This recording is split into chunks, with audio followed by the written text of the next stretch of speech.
Welcome to Mainland, your local regional television station. I'm Tania Omar, and some of the stories coming up in today's news.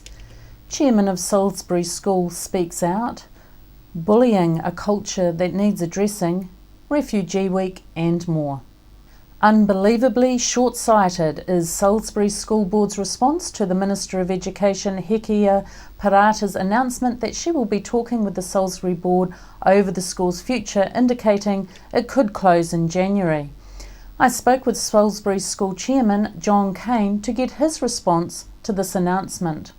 Okay, well, welcome John. Thank you for coming in today. My pleasure. Could you please tell us briefly some of the background on Salisbury School and how the enrolments were conducted before everything changed with the Ministry of Education?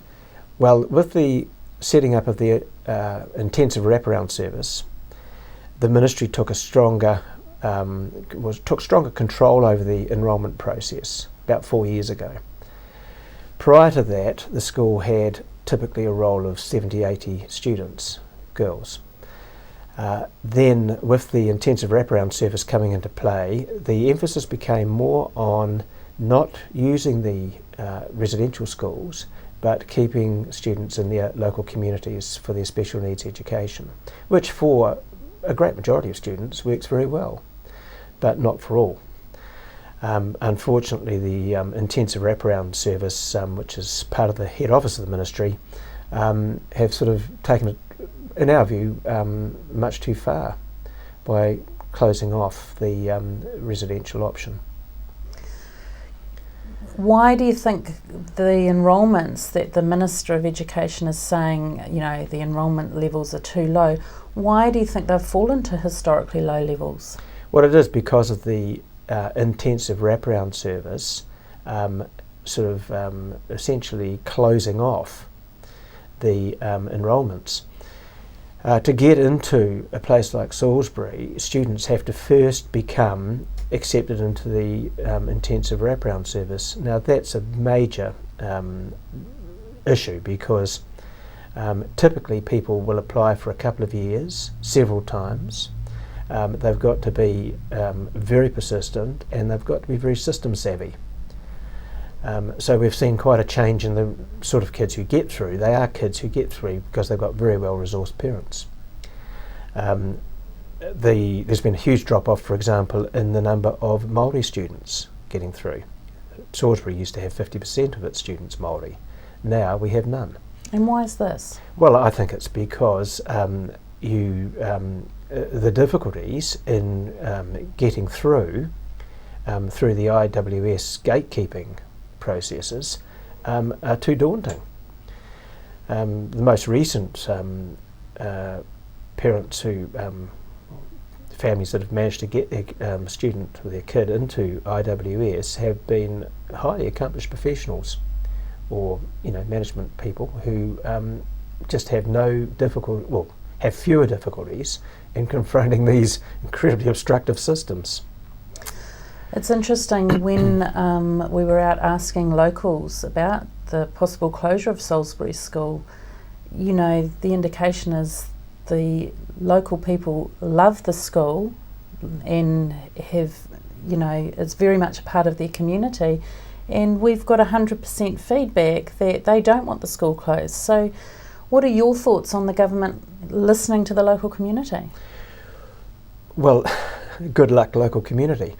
It should. The school serves a national clientele, if you like, but it has a lot of connection with the local community. Our girls are out gaining community confidence in the community, because we're talking about kids who in most cases have intellectual disabilities, have often had their confidence very severely knocked through their experiences until they come to Salisbury.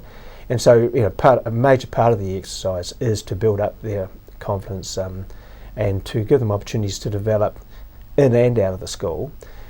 So community resources are used a lot. And so there's a lot of interaction between particularly the Richmond community and the school, but the wider regional community as well. Okay, so what changes have you offered to the ministry to enable the school to be able to continue? Well, the Select Committee, the Education Science Select Committee of Parliament last year convened to conduct an inquiry into autism, dyspraxia and other disabilities and educational provision for these. We made a very substantial submission and it was very well received by members of the Select Committee. In conjunction with that, we made a proposal to the Ministry and Minister for the school to become more of a specialist institution for those conditions. So we would still keep our special character around intellectual disability, but we would, and we've always had occasional, quite a few autistic students, but we would start to develop more of a specialisation in that area, because one thing that we do know is that there's a degree of compatibility between the intellectually disabled students in an institutional setting and the autistic kids. There's not that compatibility with students who have, for example, conduct disorders. Conduct disordered kids and intellectually disabled kids are not a great mix for reasons which I think most people would understand. And the same with autistic kids and conduct disordered kids. Autistic kids need a much more orderly environment, and the conduct disorder kids tend to produce the opposite effect. So we've discussed, it's our view that there's a huge place for an institution which becomes highly expert in providing for both the intellectually disabled, which we are, autistic, which we are already and will become even more so, and other conditions like Prader-Willi syndrome, which involves development delay and so on. Okay, so you're offering expert specialist services in very high needs areas. You're offering solutions, so what was the government's response? Well, we have finally got to see the ministry's advice to the minister on our proposal, and one of the things that has dismayed us is that the advice is in some respects quite misleading about what the school's intentions are and what the effects would be on provision of special needs education across the system. And we are looking for an opportunity, and we are certainly going to take this consultation process as an opportunity to correct that. In what way was it misleading? Well, on costings, some of those were in error. In terms of the severity of needs of the students that we would be taking, those were significantly understated in the advice, and of course that painted a picture. By the time you put those two things together, it paints a picture of, and it was a picture of, not the best use of resources. So the Minister didn't get the advice that I think she deserved, and in order to make a good decision. And you look quite, calm and methodical about it. Has it made you angry? Well, there are no points for getting angry. No, we've got a big job ahead of us, which is to use this consultation period to best effect, and we've got to really focus on that, and we are. We could be, packing sads in the media and so on, but that's not going to serve any purposes. We know that there are a lot of people out there who are angry and who are venting, and that's fine. There are parents who are bitterly disappointed. The case of this chap who got his daughter through the doors, or through the gates of IWS only last week, and then was in the process of applying to get her into Salisbury, to find that the whole thing was going to be canned.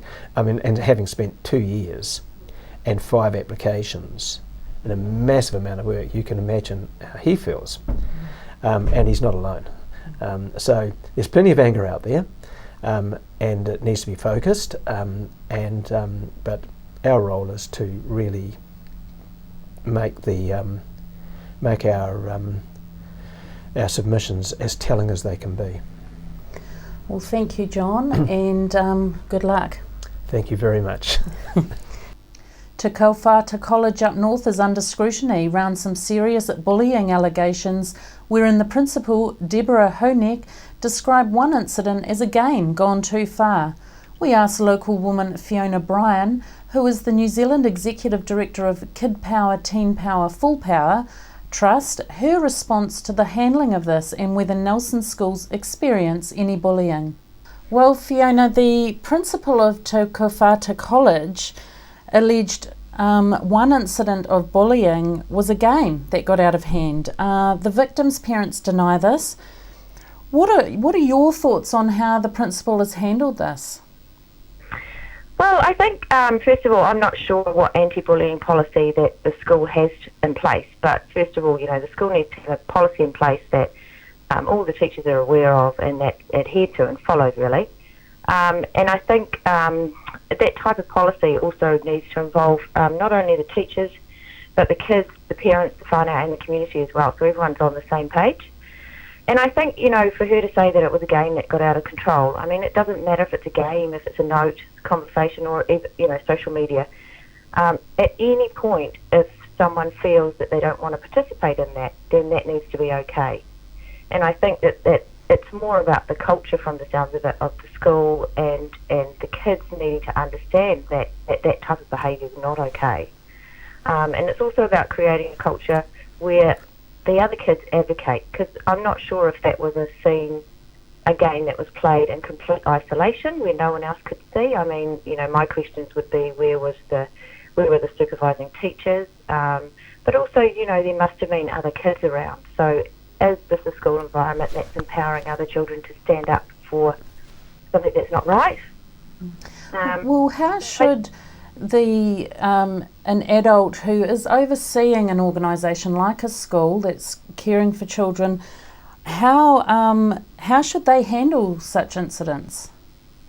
Well, I mean, if they see something like that happening, it needs to be stopped immediately, and then that the individuals need to be talked about. I mean, in this case of the boy, where the game turned into, whether it a game or whatever it was, but obviously it became a serious incident, and my understanding is that the boy was concussed, and it wasn't even treated like an accident in the playground where an ambulance was called or the care was given that he needed. I mean, I wasn't there, so I don't know the exact steps that were followed. Yeah, he was hospitalised for 6 days. Yeah, I realise he was hospitalised. So, I mean, that incident in itself should have been treated like, someone cutting themselves or injuring themselves, and he should have been treated in exactly the same way.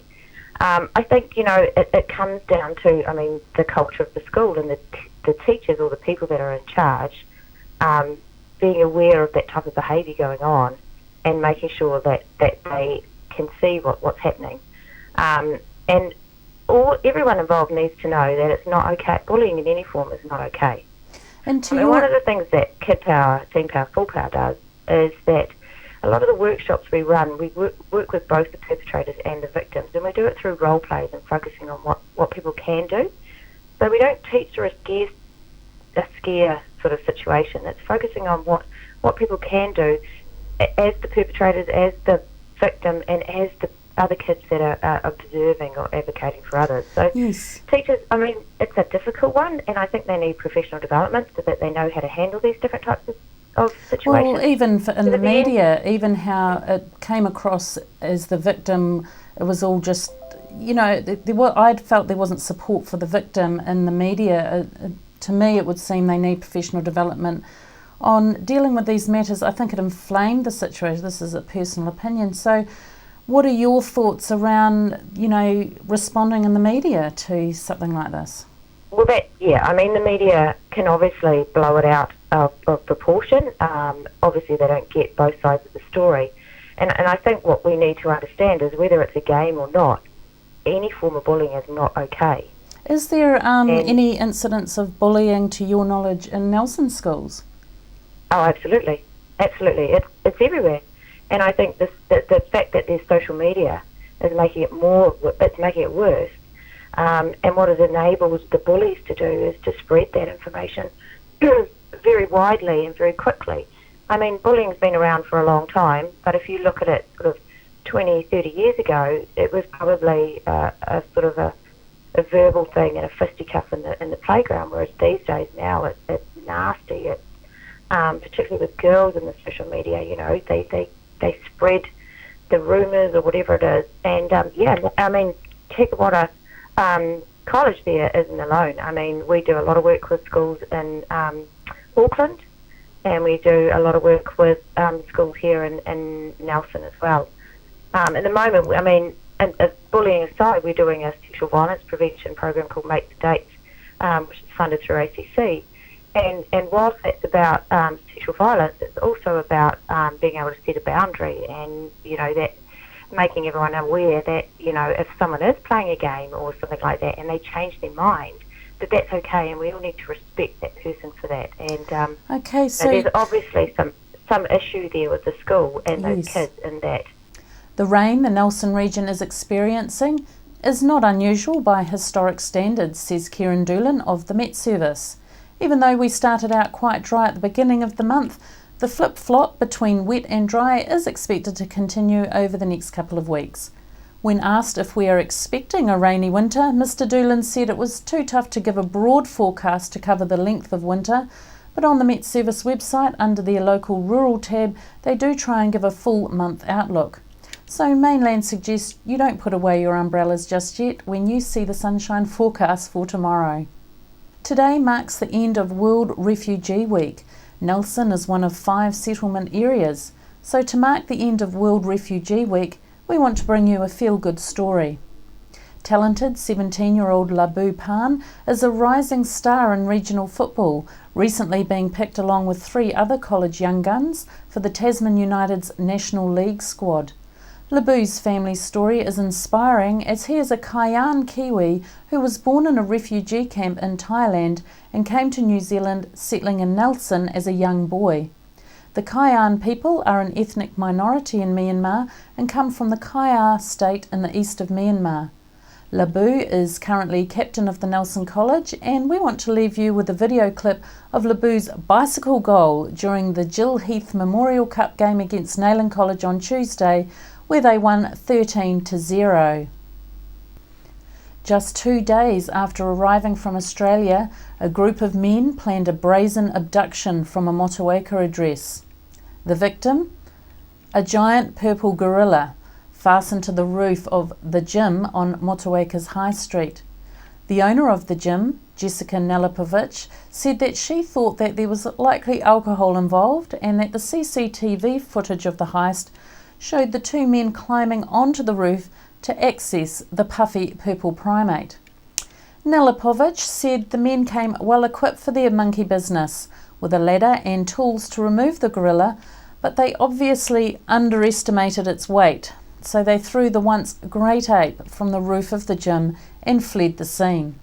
Motueka police said they are following several strong vines of inquiry, but were not in a position to share the CCTV footage with the public just yet. They asked that anyone with information to contact their local police station or to call Crime Stoppers. After the break, we'll bring you the latest weather update and some events and happenings coming up from around the region.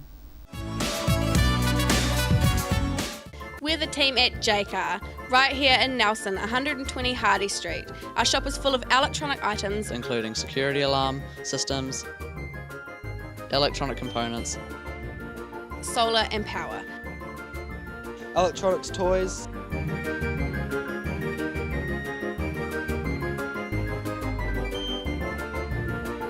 sound systems, cables, and much, much more.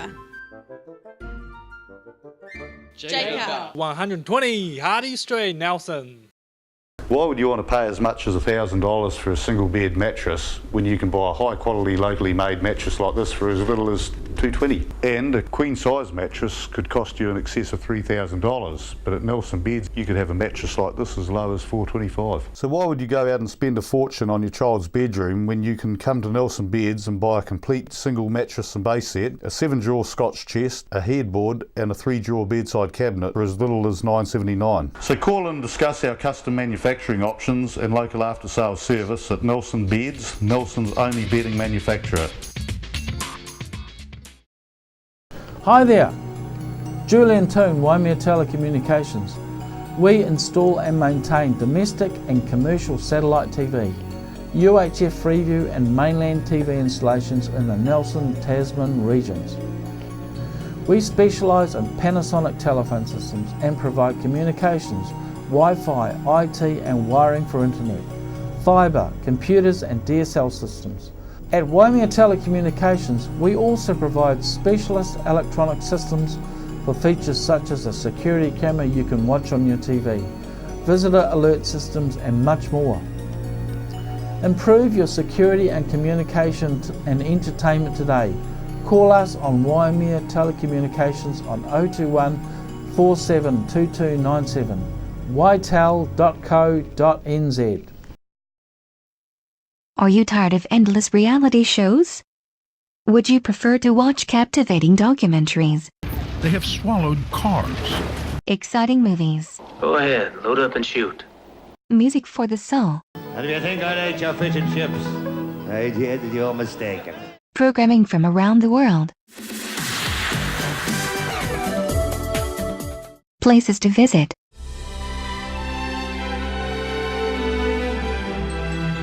Local news and views. I'm Graham O'Brien and today's bulletin. Do you want to change the flag? No, I don't want to change the flag. Stay tuned to Mainland TV, your local station. Nelson Tire Center. Great prices, great service. Buy your own Bryford trailer. All types, all sizes. See Colin Douglas for your tires and batteries.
Sit and Be Fit is on at the Victory Community Centre Tuesdays and Thursdays at 10 a.m. at the Victory Community Church, 238 Upper Vanguard Street. School terms only. Fun while you get fitter, work at your level. For more information, please contact Shirley on 547 1433 or 021 121 8023. Victory 60 Plus is on Tuesdays at 1:30 through to 3:30 p.m. at 238 Upper Vanguard Street. You can join in for cards, games and a cuppa. For more information you can contact Jan on 546 9057 or 027 4577 955. On behalf of the team here at Mainland Television News, thank you for joining us, and we'll bring you the latest news and events from around the region again tomorrow.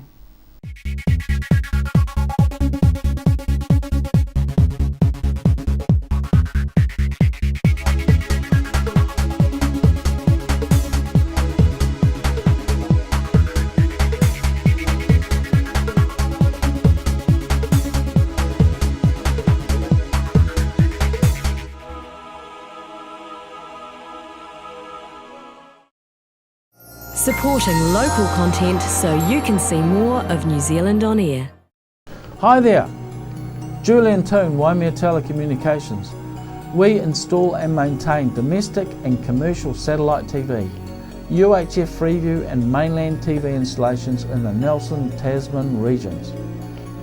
We specialise in Panasonic telephone systems and provide communications, Wi-Fi, IT and wiring for internet, fibre, computers and DSL systems. At Waimea Telecommunications, we also provide specialist electronic systems for features such as a security camera you can watch on your TV, visitor alert systems and much more. Improve your security and communication and entertainment today. Call us on Waimea Telecommunications on 021 472297, ytel.co.nz.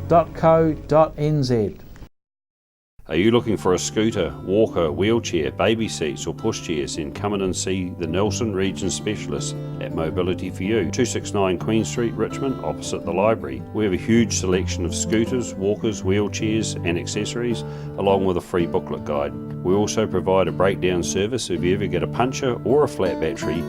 We have fully equipped service vans to rescue you. Hi, I'm Robin Jordan and I invite you to call in and see the friendly team at Mobility for You, 269 Queen Street, Richmond, opposite the library. You can't touch this. You can't touch this. Tune into Sunshine Radio, 87.8 and 107.5 FM. The music hits so hard, you can't touch this.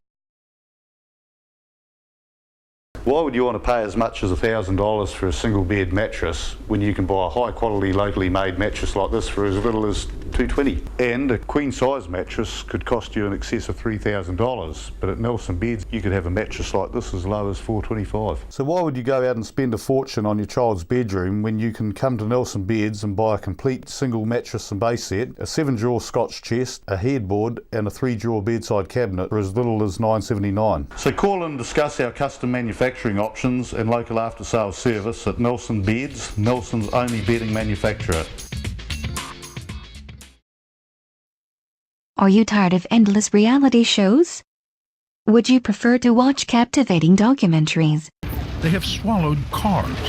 exciting movies, Go ahead, load up and shoot. music for the soul, And if you think I'd ate your fish and chips, you're mistaken. programming from around the world, places to visit,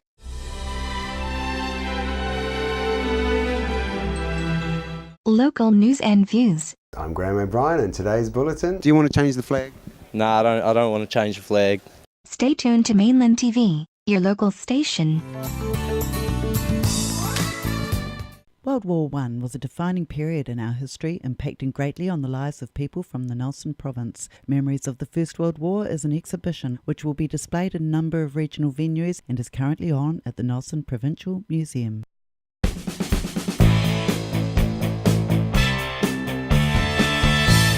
I'm Larry London from VOA Music Mix, bringing you news on the hour from around the world, plus music 24/7, from the latest hits to those classic favorites to jazz on Saturday mornings, plus much, much more. You can contact us by Googling Mainland TV or follow us on Facebook. Cheers from the team at Mainland Radio 1 and VOA Music Mix. We're the team at JCar, right here in Nelson, 120 Hardy Street. Our shop is full of electronic items, including security alarm systems, electronic components, solar and power, electronics toys,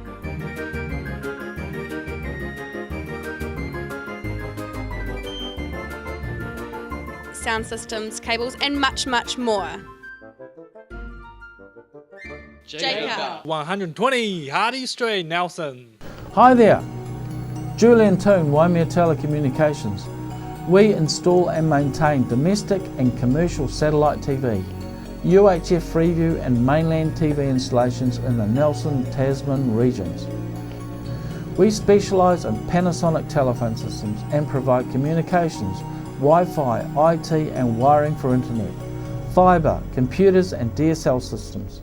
At Waimea Telecommunications, we also provide specialist electronic systems for features such as a security camera you can watch on your TV, visitor alert systems and much more.